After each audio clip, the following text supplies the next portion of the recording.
सबसे पहले आज की आम खबर, ईरान के वज़ीर ख़ारजा अब्बास अराग़ची ओमान का चंद घंटों का दौरा करके वापस इस्लामाबाद पहुंच चुके हैं और यहां पे वो पाकिस्तान के वज़ीर-ए-आज़म शहबाज शरीफ, फील्ड मार्शल आसिम मुनीर और डिप्टी प्राइम मिनिस्टर इसहाक़ डार से मुज़ाकरात करेंगे। और यहां से वो जो कुछ चीज़ें लेके तय करके गए थे ओमान में, उन्होंने जो डिस्कस किया है उसके बाद वापस आके वो पाकिस्तान से डिस्कशन करेंगे और उसके बाद वो मॉस्को जाएंगे। और ये है वो ताज़ा तरीन ख़बर जो आ रही है और पाकिस्तान की सफारतकारी इस वक्त अरूज पे है।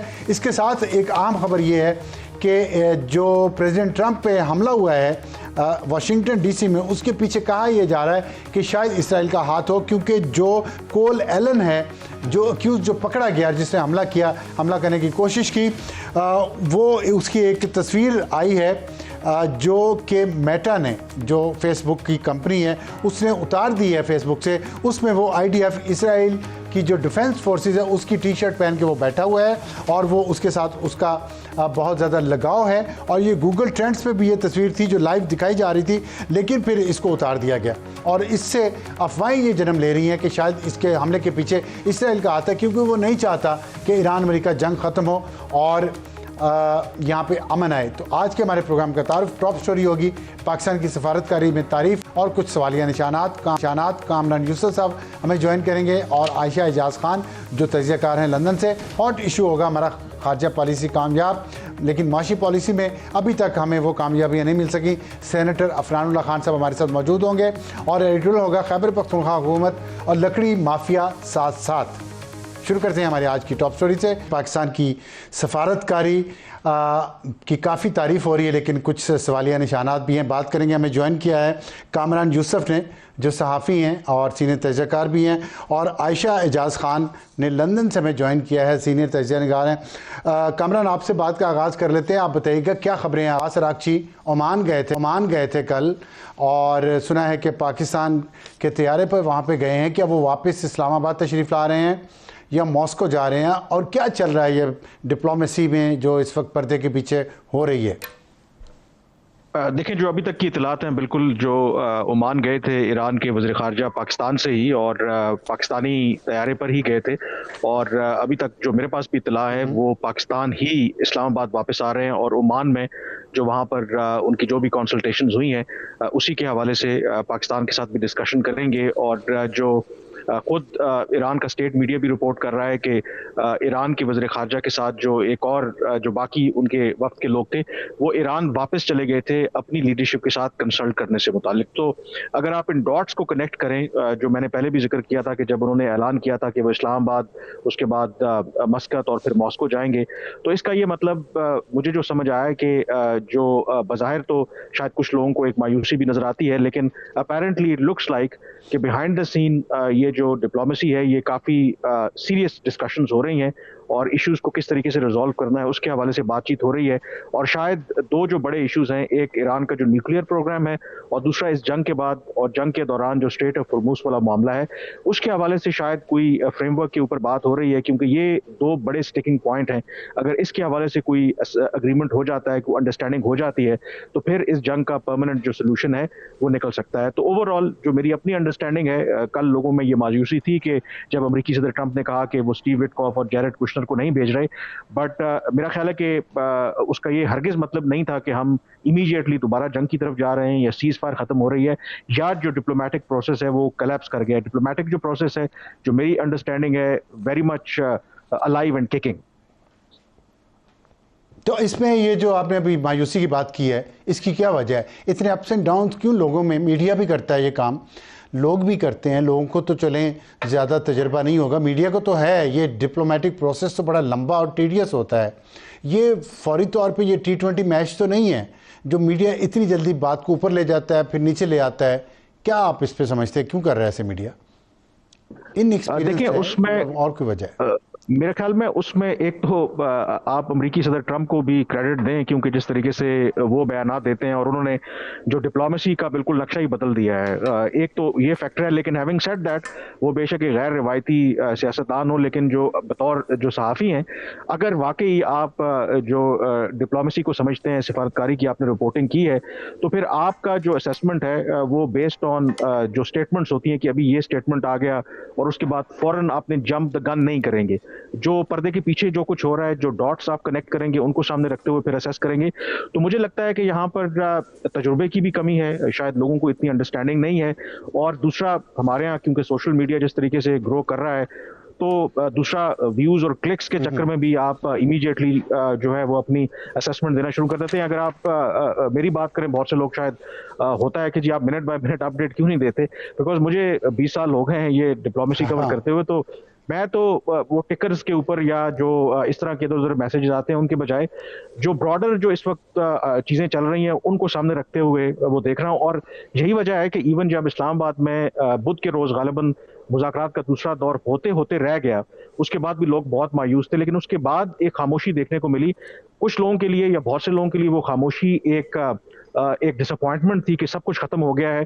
बट मेरे लिए वो खामोशी जो है शायद वो बुरी खबर नहीं थी, क्योंकि शायद जो इस सारे प्रोसेस में लोग इन्वॉल्व थे उनको अंदाजा हुआ कि थोड़ा सा मीडिया हाइप कम करना है, और ये अगर हम मिनट बाय मिनट कभी वो आ रहा है कभी वो जा रहा है, उससे हट के बिल्कुल away from the media glare जो है वो हमने बातचीत करनी है। और उसी का नतीजा है कि जो 4-5 दिन लगे और फिर अचानक से ईरान के वज़ीर ख़ारजा, अचानक से तो हमें लगा कि वो आए हैं, लेकिन जो लोग इसमें इन्वॉल्व थे उनको पता था कि स्टेप बाय स्टेप क्या होने जा रहा है। और फिर ये मॉस्को का और या मस्कत का जो विजिट है, वो तमाम अगर आप डॉट्स को कनेक्ट करें तो मेरे ख्याल में शायद लोगों की अंडरस्टैंडिंग और पस पर्दा चीज़ों को रीड करने की जो सलाहियत है, शायद मुझे उसमें थोड़ा सा फुकदान नजर आता है।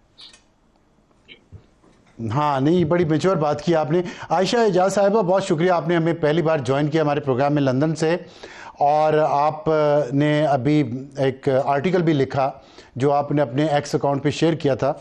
उसमें आपने बड़ी अहम बातें, बड़े अहम आपने पॉइंट्स रेज़ किए हैं। मैं उनमें से कुछ पे बात करना चाहता हूँ।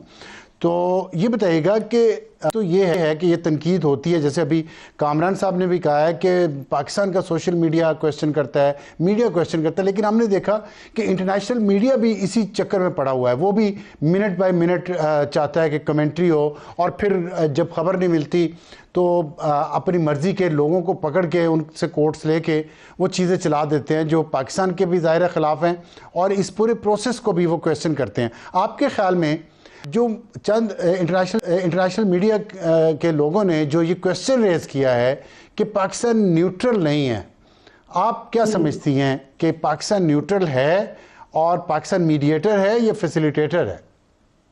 अच्छा, मैं ज़रूर इस पे बात करना चाहूँगी। आपने बहुत अहम सवाल उठाया है, लेकिन एक बात मैं कामरान साहब की बात ही आगे बढ़ाते हुए कहना चाहूँगी कि क्योंकि मैं तो एक सहाफ़ी नहीं हूँ, मैं तो एक वकील हूँ पेशे के नाते से, और अब मैं तजज़िया करती हूँ सियासत पे, और मैं काफ़ी सालों से अब कर रही हूँ।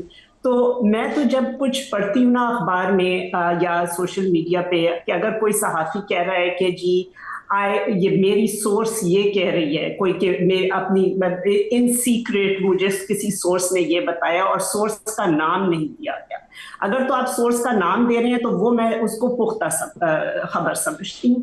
लेकिन अगर कोई सिर्फ ये शो कर रहा है कि जी मेरी सोर्सेज बड़ी तगड़ी हैं, मुझे उन्होंने साइट पे ये कह दिया है, तो मैं उस बात को हमेशा जरा डिस्काउंट करती हूँ। मैं डायरेक्टली देखती हूँ, क्योंकि आजकल तो सोशल मीडिया का दौर है, आपको खुद नजर आ जाता है कि एक्स अकाउंट्स पे अब्बास अरागची साहब क्या कह रहे हैं, और डोनाल्ड ट्रंप तो खैर वो तो जरा अनरिलायबल शख्स है, लेकिन फिर भी वो क्या कह रहे हैं, या शहबाज शरीफ क्या कह रहे हैं, या इसहाक डार क्या कह रहे हैं। तो मैं I go directly to the source. आजकल हमें ये सहूलत है कि हमें नजर आ जाता है कि जो डायरेक्ट पार्टीज इन्वॉल्व है वो क्या कह रही हैं, और फिर सर्कमस्टेंशियल एविडेंस क्या कह रही है कि जी क्या एक्शंस लिए जा रहे हैं। तो मैं उसको मद्देनजर रख के अपनी राय कायम करती हूँ, ना इससे कि जी फलां सहाफी कह रहा है कि मेरी सोर्स बड़ी अच्छी है लेकिन सोर्स का नाम नहीं बता रहा। अच्छा, अब आपने जो दूसरी बात आपने की, जिसपे मैंने आर्टिकल भी लिखा कि पाकिस्तान न्यूट्रल है या नहीं, मैं समझती हूँ कि पाकिस्तान बिल्कुल न्यूट्रल है। पाकिस्तान ने बहुत जबरदस्त किरदार अदा किया है एज अ मीडिएटर कह लें या फैसिलिटेटर कह लें, उसमें मेरी नजर में कोई बहुत बड़ा खलीज नहीं है। एज अ मीडिएटर आपको फैसिलिटेटर काम भी करना होगा। बहुत से मैं तो एक्चुअली मुझे I was very pleasantly surprised जब पाकिस्तान में face to face meeting Pakistan की वजह से हो गई जेडी वैंस की, और इरानियन डेलीगेशन की, बिकॉज मुझे तो ऑनेस्टली उसकी भी बहुत ज़्यादा तवक्को नहीं थी, गिवन दैट 1979 से लेके अब तक this was the first meeting जो उनकी फेस टू फेस हुई थी। और इस पे अमेरिका का द हिल में ये लिखा भी क्या कि ये पाकिस्तान में 1979 के बाद पहली दफा, तो पाकिस्तान ने तो बहुत जबरदस्त किरदार अदा किया। और जब आप मीडिएशन करते हैं तो जाहिर है जो दो पार्टीज जिनके दरमियान आप मीडिएशन कर रहे होते हैं उनकी तो आपस में नहीं बन रही होती ना, तो आप हमेशा उनको इकट्ठे मिलाना is not the right way. आपको एक का मैसेज ले जाना होता है दूसरे को, दूसरे का मैसेज ले जाना होता है उसको वापस, और उसमें मीडिएटर का अपना उसमें थोड़ा सा किरदार होता है कि वो किस तरीके से उस मैसेज को कन्वे करें ताकि वो फौरन शूट डाउन ना हो जाए। आपको प्रोसेस आगे तो इंटरनेशनल मीडिया इस पे क्यों क्वेश्चन उठा रहा है फिर? अच्छा, पाकिस्तान की न्यूट्रलिटी पे जो आपने बात की है बड़ी लॉजिकल है। एग्जैक्टली। सो इंटरनेशनल मीडिया की भी हम ये नहीं समझ सकते कि जस्ट बिकॉज इंटरनेशनल मीडिया में कुछ आ गया तो उनके पीछे से कोई एजेंडा नहीं है या उनके पीछे से कोई एडिटोरियल पॉलिसी नहीं है जिसके तहत वो लिख रहे हैं।